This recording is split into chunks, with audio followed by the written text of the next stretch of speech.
And ladies and gentlemen, welcome to the first match of round 2 of the 2018 YugiTuber Grand Championship. In this match, we have Dzeeff going up against Nyhmnim, and we have a little bit of a special treat for you guys in this match. But before we get into it, I do want to introduce my co-commentator for this electrifying commentary, the one, the only, Olyntio.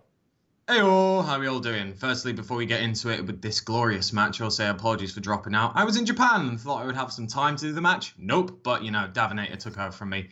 Definitely a better choice anyway. So humble, so humble. So humble, of course. So, tell us about this matchup, because this is quite interesting with the Cyber Dragon coming down and then the DD Assailant. Yeah, it might be taking a throwback here for anyone looking, but these players are actually abiding by Battle Pack 2 rules. So they're only going to be using cards from the Battle Pack 2 card pool, and following by the rule that they're only playing 2 copies of a single card. So this is going to be interesting, because it's going to be a much slower game than we might be used to compared to modern Yu-Gi-Oh! But I think it's kind of nice that they're doing a bit of a throwback like this. Yeah, definitely, and this is quite a cool kind of, I'd say, tribute back to the heyday. This was the good old days of no extra deck, just pure beating and knowing your opponent and reading them. And with a mix of obviously some newer cards, like we have Duality here, and searching out the Shocktopus, which is a very old school card. But Card Guard coming down, going up to 1/9, being able to then move a token onto something, which is pretty decent. But I'm sure it's just going to eventually bait out the DD Assailant. Yeah, DD Assailant was one of like the biggest power cards back, not even just in this format, but like way back in the day as well. I mean, 1700 got the ability to banish itself. I mean, definitely such a powerful card. Such a powerful card, but considering powerful cards, a 2/1 Photon Thrasher is absolutely amazing. Being met by the Wimstone Etiquette, I love that card. Switching everything to defense was really, really good. I think it was just switching all positions, but either way, that's amazing. And an interplanetary purple thorny dragon. Yeah, let's say that one together if we can get through. It was amazing. And speaking of DDs, the even stronger DD, which is DD Warrior Lady. Absolutely incredible card, getting rid of that Shocktopus and clearing way for a damaging 2/2 damage from Nyhmnim there. Yeah, and this is looking pretty good. I mean, Bazoo's not going to be able to get in any work here. I mean, Dzeeff's graveyard's pretty devoid of any monsters he can banish. And even with Big Bang Shot, it's not going to be enough to clear that purple thorny dragon. No, it's not. Bazoo can only banish monsters, isn't it? Well, that's the problem. Yes. So with those DD cards really coming in clutch there, being able to get rid of this. But what a top deck! Yeah. Because not only I was going to say not only does that give a 1/9, but it gives fuel for Bazoo, which he didn't hit a single monster. Do you remember that Twin-Headed Behemoth was limited at one point? No, I do know that, because that card was insane back in the day. I don't think people realize, but that damage calc, the damage calc lance is pretty heavy. Yeah, this is so cool seeing this, because it's like this is where like tempo and stuff actually matter in Yu-Gi-Oh. It really does, because it's all about pacing as well. Anyone who's played GOAT format, it's I won't say it's the same. It's similar, but speaking of GOAT format, that Air Knight Parchef looked very tasty there, but you didn't take it. You just took the Econ, so potentially going to steal Bazoo, and I guess try and hard tributing Cyber Dragon.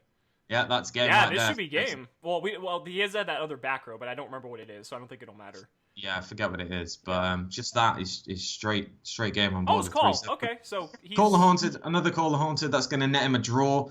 Will that save him though? No, because unless the card he draws is like the nuts, but it doesn't look like it. So Nyhmnim gonna take game 1. Pretty quick match there. Pretty quick match, yeah. Considering I think if anyone has played Battle Pack 2, you can see how back and forth it is. But wow, Dzeeff opening up Cyber Dragon again is really good. Especially going second. Yeah, that card changed the game as we know it. A lot of people might not realize it, but that card single-handedly changed the game. And it's a 2/1 versus 2/1 unless a back row can come in clutch. Mm-hmm. So now Shocktopus coming down. Do you remember Shocktopus's effect? I don't recall off the top of my head. I actually don't. I will find it though. Okay. Because I've got it all loaded up. Magical Arm Shield again coming in clutch. Yeah, for the second time as well. Have they shuffled their decks? I know. I was gonna say their hands are almost like identical from last time. So Shocktopus is when a card is destroyed by when this card is destroyed by battle, your opponents and sent to the graveyard, you can equip this card to your opponent's monster, and then their attack becomes 0, and they can't change their battle position. So you can see how powerful that card is, especially if your opponent has one of those big level 7 beat sticks with Battle Pack 2. Yeah. It can really come in handy. But again, DD Laborious Lady coming in. But Windstorm of Itaquah really. That card's putting in work. The card put in work a long time ago. Like back in the day, that card was so good. Yeah. Being able to just change everything on your opponent's side of the field was just so strong. Right. I love that card so much. I know, it's crazy to think that a card that's inherently a minus like that is that powerful. Well, that was basically it back in the day. Yeah. Even power cards that were minuses were still some of the most revered cards in the game. Oh, absolutely. Now, remind me, did they do Battle Pack 2 draft for YCSs in the top cut, or was that only Battle Pack 3? I want to say that it was, but it was a while ago, and because I just don't like Battle Pack, I kind of ignored it. I didn't. I agree. Like Battle Pack is cool, but the idea of only basically the person who pulls the best wins, I don't like that. Right. You give everyone the same card pool, and that's more interesting. Exactly. Because wow. Nyhmnim dropping D-Mock down. D-Mock pre-errata, hopefully, because, that'll be good. Yeah, I'm pretty sure it's pre-errata because... Oh, actually, I don't know, because I don't know if they're playing by old school rules or if they're playing by new rules. Yeah, I'm not sure, but they looks got like D-Mock back in the day. They are playing with its old effect. Okay. Wow. So D-Mock's old effect was just immediately on summon, you get to add a spell back, where now the errata is, I believe, on the end phase? Yeah, it's on the end phase, and you can't use it, and then it gets banished or something. It's just awful. Right. Double Trooper. Yeah, three mils. Where's the Troop Dupe Scoop? Come on now. Ooh, the Shrink. Ooh. Wow, that's pretty painful. Yeah. So D-Mock goes down to 1-4. He takes 500, then takes another 19. Yeah. So yeah. Man, Card Trooper, I remember when that card was first released, and that was like a $50 card. Just because it was that powerful. This is such a nostalgia trip. I love it. No, definitely. I do remember the good old days of Troop Dupe Scoop. What is Nyhmnim doing with his maths there? I know he's a 12-year-old boy, but he should still know maths. Sorry, Nyhmnim. But for anyone who doesn't know that, by the way, me and him have this long-running thing of him being 12, and he's only 12, and will always be 12 in my eyes. Yeah. So DD Assailant coming back here, taking out the Card Trooper, and Xarian Call. That's two very good draws on DZ here. Absolutely amazing. So getting rid of the Cyber Dragon as well could come in clutch with the Call the Haunted too, so it's not terrible. Dzeeff definitely in a strong commanding position here. Right. So definitely going to banish as well because it's the right thing to do. Yeah, and it's obvious you want to keep the Xarian here just because it's a bigger body. I think Card Trooper served its purpose. I mean, you're in this simplified game state plus with Call the Haunted. I mean, you're looking pretty solid right now. Definitely, you can bring back a nice beat stick. You can keep it hidden as well for battle phase, possibly attacking. Definitely this game's surely over because Cyberjar is not being used in this. Otherwise, I'd be like, come on, Cyberjar. Right, right. That is one thing we should clarify, that there are no cards that are currently banned in the current TCG format that might have been legal for Battle Pack. So Cyberjar and any other card like that is not being used. So. Looks like this is a random Mecha Phantom Beast card that summons tokens. Yeah, so they were just talking about the fact that if it has tokens, it can't be destroyed. When it's flipped up, it gets tokens. Then is it potentially still there? The ruling on that is that it isn't. But dear God, double call the Haunted. That's nasty. At least taking out two.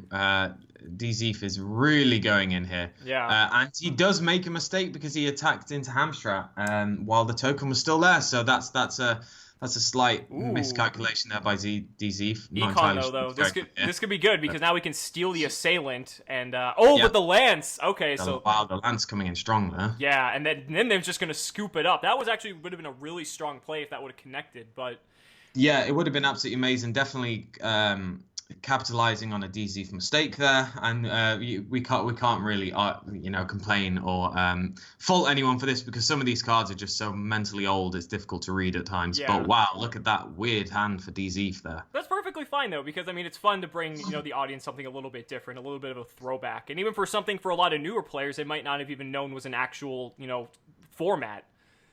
Definitely, I'm all about the what they're doing right now. It's really, really good. Yeah. So Opening up with the Shocktopus is pretty decent. Barbaros. Okay. Yeah, Barbaros as well is a nice one. Yeah. And definitely to take that because that is a nice 1/9 beat stick. Exactly. Because no one uses his secondary effect, of course. I think I have maybe used Barbaros' second effect once in my entire life. Yeah, I might have done it a long time ago, and I think it got bottomless. I was a bit I'm sure. Yeah, I'm sure it got met with some sort of back row. Metal Reflect Slime coming in to block the Barbaros. Wow, though. that 3,000 defense is big That's in this. massive in this format. Yeah. Card So Trooper. I forget what Dzeeff had now because Nyhmnim's playing the Ancient Gear Golem. That's interesting.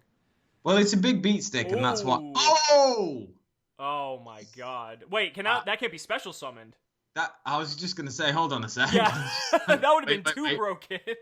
that'd be probably the most insane things ever. But the Air Knight Parshift is still fairly decent. Yeah. Because of its potential draws. Right now, it's not very useful because all it's going to do is the potential to crash. Obviously, the Card Trooper is a useful thing because he can get a draw. It might be worth Dzeeff activating Shrink here just to protect himself. He also has the Windstorm. I mean, Windstorm's a super good option because they just flip everything. Yeah, there we go. That's true. So there you go. I think Reflect Slime gets put in attack. I can't remember. Does it change everything's battle position or just put everything to defense? I am about to check. Okay. Oh, it does put it to attack. Yeah, I thought so. It switches everything on the opponent's side of the field. Typically, everything's just in attack mode when you're using it, so. Yeah. This is why we clarify these things. But, yeah, as I said, that's such a good card. So this is good because it means that the Met Reflect Slime is in a bit of trouble. Yeah, it should be in attack mode. I think he'll probably switch it here in a moment. Unless he switched it back. I'm not entirely sure. Nyhmnim switched it back to defense because its position was never changed. Correct. It's a card effect, blah, blah, blah. Yeah, right, yeah. So he just put it back into defense. But this is still nice, though, because now Dzeeff can clean up the Parshaft and the Card Trooper here. And, definitely, yeah. But I feel like we need to call this matchup Card Trooper versus Card Trooper. I know, realistically, it's like, how good are your mills off the Card Trooper? Yeah, it's all I've seen. Seriously. Dzeeff really needs like a DD Warrior Lady or like an Econ to be able to clear that Metal Reflect Slime, though. Like, he's going to need something that can't kill it in battle, obviously. And obviously your resources are a bit limited. Because Metal Reflect Slime is just that good. Yeah. So Nyhmnim's going to get a draw here off the Card Trooper. The Barbaros is going to crash into the Air Knight Parshift, getting rid of that. And Nyhmnim's looking potentially all right. I know one of them was a Shrink. I can't remember what the other back row was. Do you? I think it might have been a Call. I'm not 100% though. I wouldn't be surprised. Call the Hunter with Barbaros would be pretty nasty though. That would be pretty nasty, but not if it gets met with Assailant. Yep, exactly. There goes that. Nyhmnim with the amazing play, we could say right there, because Barbaros is such potentially a problem with that Call the Haunted. Ooh, we got Cheer on there. Man, we haven't seen that card in a while. Definitely, and still Card Trooper just still doing its thing, but getting rid of the DD Assailant there to potentially. Ooh. Monster reborning the Parsh. Oh, he's got the Econ. That was the other card. Okay. Yeah, I was gonna say. Okay. I was wondering what's going on there. Switch it to attack, which is something that not a lot of people actually do. Doing the 19 damage and also getting a draw. That is pretty. That's painful. A lot of value right there. Get the Bazoo. Bazoo's not really useful right now, but there are a lot of monsters in the graveyard. Golden that you can use. apples, though. Wow. Okay. That is a card I have not seen in a very long time. That's like the Duel Links extravaganza right there. Yeah, pretty much. When you take battle damage, when you control no monsters, gain life points equal to the battle damage you took, and then special summon one token or Malice token. Its attack and defense are equal to are each what you gained, basically. So, not too bad. Just a little, let's say, stalling block, but hasn't really come in useful right there. Ooh, however, Swords of Concealing Light coming down, but the Chiron can clear that, which is nice. Yeah. Because I believe it's not relegated to set spell traps. Yes, and now Doug can just flip everything up, and this might be game. Yeah, I don't think there's a battle fader or a Scarecrow. Oh, Scapegoat! But there is a Scapegoat!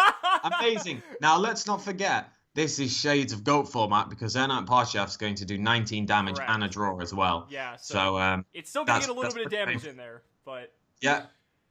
but that was big. With the lance as well. Wow. I was gonna say, drawing that lance is actually really good here because that pretty much just ensures that he's going to be safe from pretty much anything at this point. Yeah, it ensures victory, if I'm completely honest. Yeah. The writing's on the wall here for Nyhmnim, I'm pretty sure, unless he pulls something miraculous out of the bag. Oh man, that scapegoat was so good.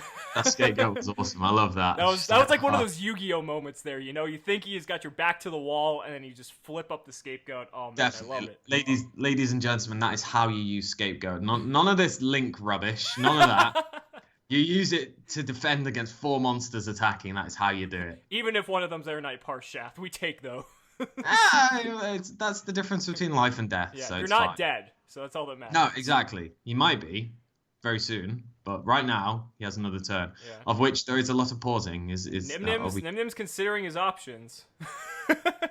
Yeah, no Raigeki. Sad face. Yeah, no Cyber Jar, so there's no way that's going to get cleaned up.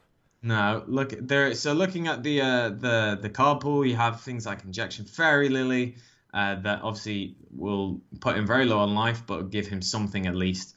I'm just trying to look and see what. I was gonna say thing. like Metal Reflex Slime would help, but Dzeeff has the Windstorm, so that wouldn't even matter.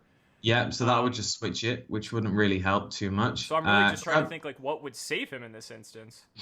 Yeah. Oh, nothing. Because nothing. Nyhmnim's Absolutely nothing in that instance because Battle Fader is in Battle Pack. So okay, so that could have been something, but yeah, he could have been trying to look for that, but unfortunately didn't come to pass. But anyway, this was an extravagant match to watch, and I'm really happy we got to share this with you guys. Thank you so much for watching the video. We'll see you in the next match.